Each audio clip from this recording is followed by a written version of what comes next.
Hey, what's going on, guys? This is the video lesson for Santeria by Sublime.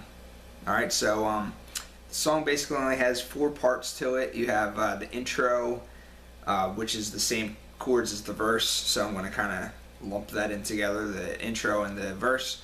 Then you have your chorus, which has a cool riff going on, every chorus. Then you have the solo section, and then you have the outro, which has a couple different chords in there, okay?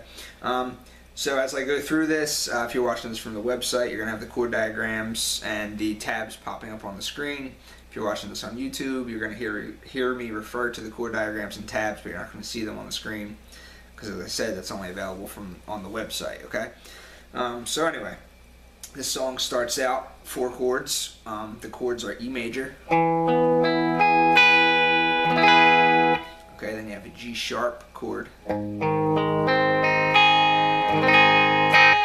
you have a C sharp minor chord. Then you have a B major chord. Okay, so I tabbed out basically what he's doing on the record. Okay, so you can follow along with the tabs, or you can just kind of play these chords, and it doesn't have to be exact. You don't have to follow the tabs exactly, as long as you're hitting the chords properly and doing the hammer-ons and whatnot where they're supposed to be. It's going to sound fine. Okay, so basically the way I have it tabbed out is, and the way he plays it is,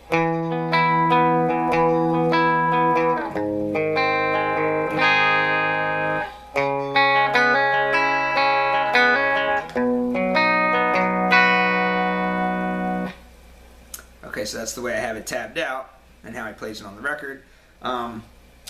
But he's just playing those chords, okay? So he's going for the E major chord. He's only using the A, D, and G strings. Okay? And then when you come down to the G sharp chord, he's kind of doing a pattern like this. So like E string, D string, A string, and then strumming. Alright, and then for the C sharp minor chord, he's doing a hammer-on on the G string.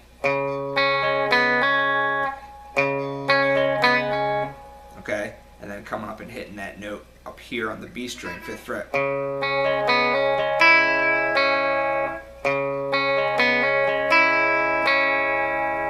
Okay, and then coming down to the B, and then doing that strum at the end.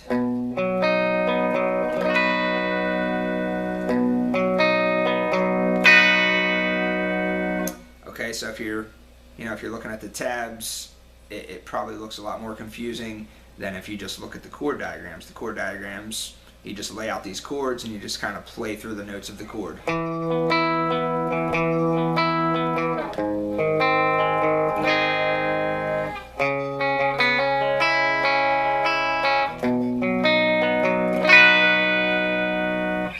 Okay, so that's it for the intro.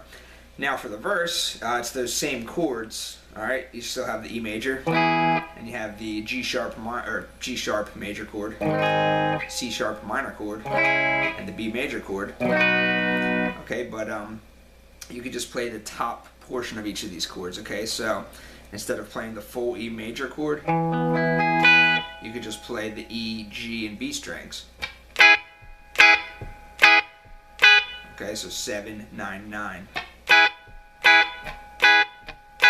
And then for the G sharp chord, instead of playing the full major chord, you could just play the top 4 strings, or the high 4 strings.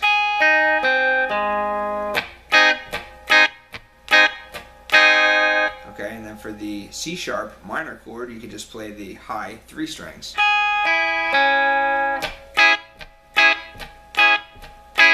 And then for the B major chord, again, you can play the high 4 strings. Okay.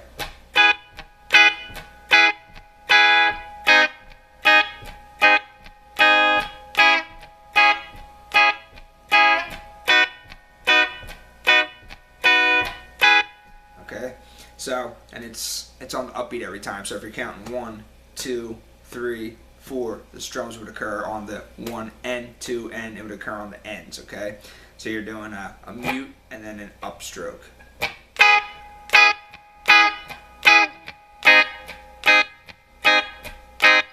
okay? And that's it for the intro and the verse, okay? So now let me show you the chorus.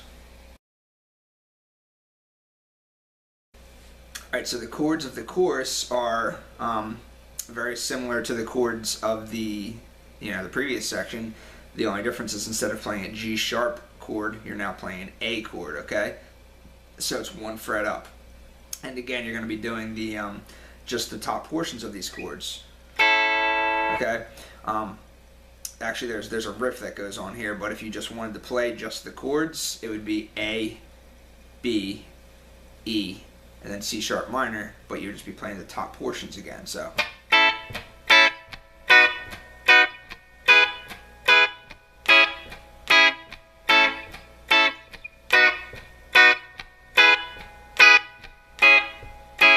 okay, so those are the chords. However, he's doing a riff that sounds like this.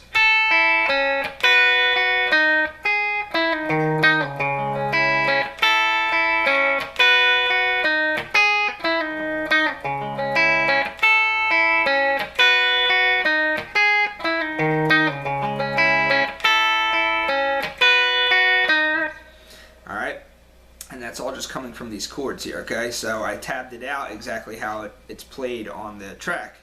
But if you just want to think of it in terms of chords instead of thinking in terms of individual notes and frets, it may help you remember how to play this, okay? So, he's just taking the top half of the A chord, and again, it's starting on the upbeat. So you're going to start off with a little, okay, so it's muted strum, and then you start. Okay, then you do it again.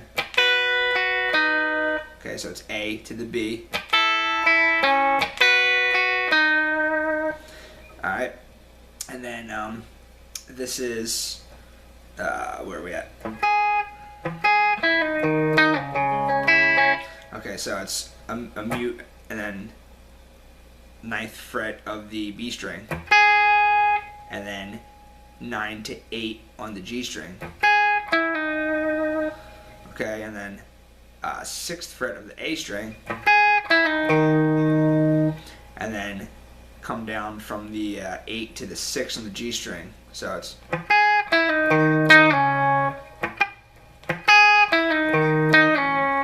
then you basically just play out the C sharp minor chord.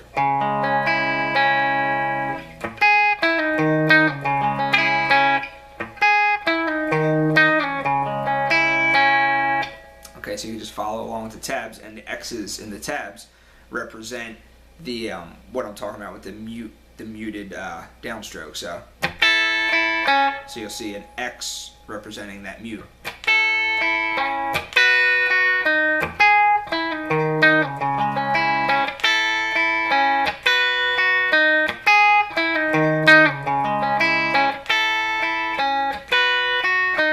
Okay, and that's all that part is. All right. So, again, just keep in mind that the underlying chords are A, B, E major, and C sharp minor. And of course, the A is a major and the B is a major as well. So A major, B major, E major, C sharp minor. Alright, so that's the chorus. Now we're going to get on to the solo section. Alright, so here we have the solo section of the song. Now the solo is played over the same chords as the verse, alright? So it's the E to the G sharp to the C sharp minor to the B major, okay? And I have this stored in my looper pedal with a metronome going to track speed, so that's going to be,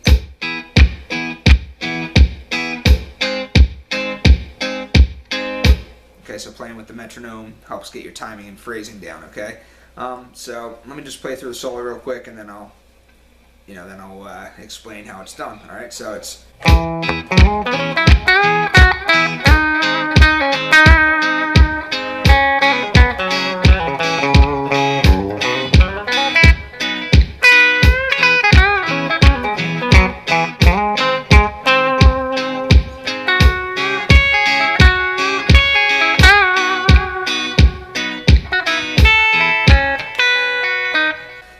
Alright, so goes right back into the chorus after that.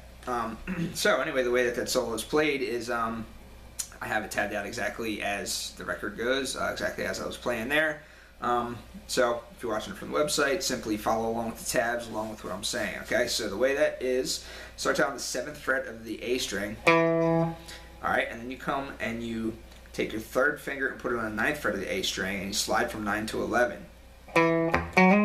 But there's a little muted hit in there, or a muted pick stroke in there. Okay, so that's what the X represents. Alright, so it's 9-11 on the A, 9-11 on the D, coming up to the 9 on the G.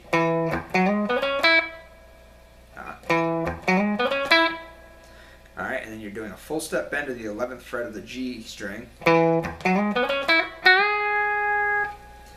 Releasing that, coming down to the 9 of the G, coming down to the 8 of the G, and then 6 of the G, and then a half step bend to the 8th fret. Okay, so it's...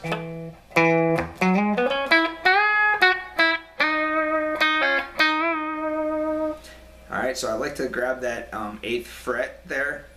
I like to switch my finger to the 3rd finger there, okay? So previously when I'm on the 9th fret, I have my 1st finger, and then when I come to that 8th fret, I like to switch to my 3rd finger because I'm now on 8-6. I'm in a different position, so it's... Okay, you can even get a little slide in there.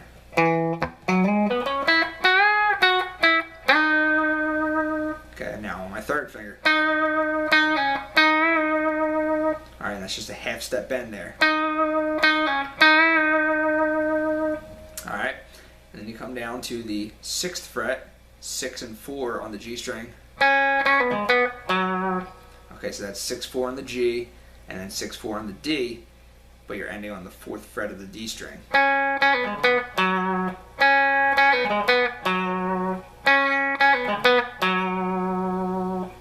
Alright, and then you're doing 4-2, 4-2 of the D and the A string. Okay, it's 4-2 on the D, and then you're landing on the 4th fret of the A. Alright, and then you're doing 2-3-4 on the E, 2-3-4 on the A, 4-5-6 on the D, 4-6 on the G, 5 on the B. So it's...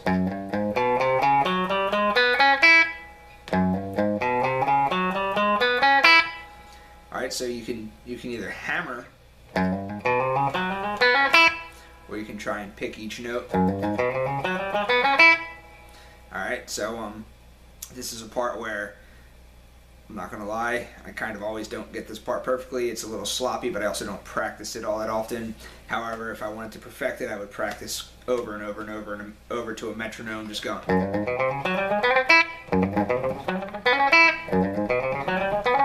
Okay, over and over to a metronome, or the hammer style.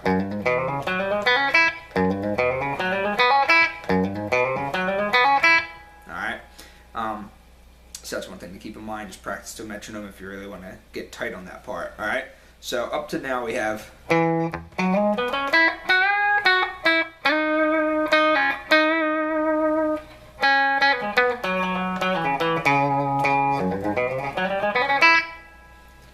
Alright, now it comes up and it does this. One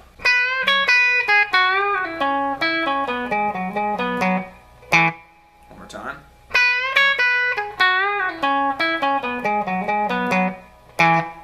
Alright, so that's also one of those ones that's a little bit tricky to get up to speed, but if you just practice it, and I practice it with a metronome, you know, it'll get tight over time, and that's another area of this solo where, you know, I am guilty of it too. I play the song all the time. After a few beers, it gets sloppy, just like the other part down here. So it's... Okay, and then it comes to the next part, which is a slide to the 11th fret of the A string, to the 10th fret of the D.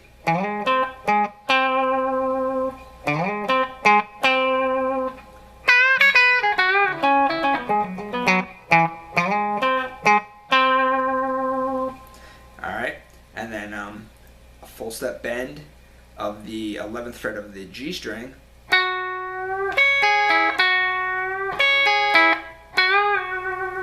so it's a 11th fret of the G string, 999 E B G. All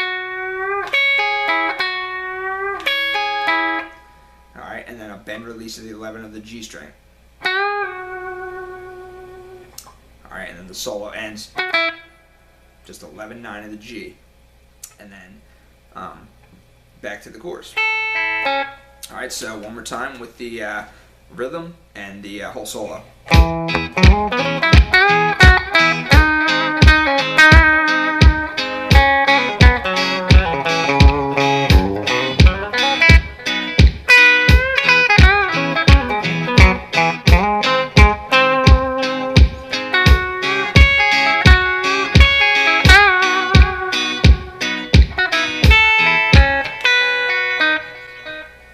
So that's the whole solo.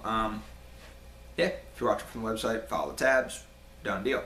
All right, so now the final section of the song is just the outro, and we'll get to that in a second. All right, so this outro part, very, very simple. Probably didn't even need a whole section. I could have just kind of lumped it in with one of the other ones, but it's it's the only time it occurs in the whole song, so I figured I'd give it its own section. So all it is you're playing, you're starting out with that E power chord on the 7th fret of the A string, and then you're just sliding your first finger down, okay? So this is called an E5 chord. Power chords are known as 5 chords. And then when you slide your first finger down, it's still an E5 chord, but it's an E5 over D sharp, okay? So the bass note changes.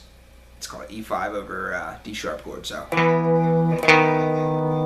Alright, and then you're doing a C sharp 5 chord, which is just a power chord on the 4th fret, to a power chord on the 2nd fret, which is a B5 chord, to an A 5 chord, back to the B5 chord, and then it ends on an E7, and this is a cool E7 to play. Alright, so that's 7th fret A string, 6th fret D string, 7th fret G string. And then if you want, you can hit the B and the E open. You can even hit the low B open if you want. It's all part. Or you can just choose to hit just maybe the A, D, G, and B strings. However you want to do it, okay? It's all an E7 no matter what way you look at it. Okay, so it's...